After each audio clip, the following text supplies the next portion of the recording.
اللہ کے حبیب صلی اللہ علیہ وآلہ وسلم اپنے حجرہ مبارک میں موجود تھے۔ ایک شخص نے آپ صلی اللہ علیہ وآلہ وسلم سے اندر آنے کی اجازت طلب کی۔ آپ صلی اللہ علیہ وآلہ وسلم اس کو پہچانتے تھے۔ آپ نے ام المومنین سیدہ عائشہ رضی اللہ تعالیٰ عنہا سے فرمایا، یہ شخص اپنے خاندان کا سب سے برا شخص ہے۔ پھر آپ صلی اللہ علیہ وآلہ وسلم نے اسے اجازت دے دی۔ جب وہ اندر آ گیا تو آپ نے اس سے نرمی سے گفتگو کی۔ جب وہ چلا گیا تو ام المومنین سیدہ عائشہ صدیقہ رضی اللہ عنہا عرض کرنے لگیں، یا رسول اللہ صلی اللہ علیہ وآلہ وسلم، آپ نے اس سے بڑی نرمی اور پیار بھرے انداز میں گفتگو فرمائی ہے، حالانکہ آپ خود ہی فرما چکے تھے کہ یہ ایک برا انسان ہے۔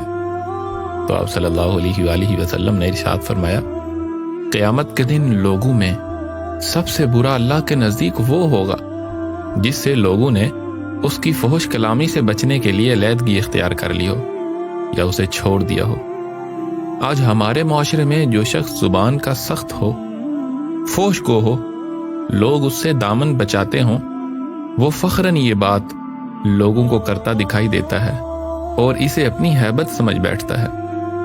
سید امام کمال الدین الشیخ ابراہیم بن عثمان برہانی رضی اللہ عنہ فرماتے ہیں کہ اللہ نے زبان کی نعمت عطا فرمائی اور اس پر 2 تالے لگائے، ایک دانتوں کا اور دوسرا ہونٹوں کا، لہذا اسے استعمال کرنے سے پہلے کم از کم 2 مرتبہ ضرور سوچ لیں۔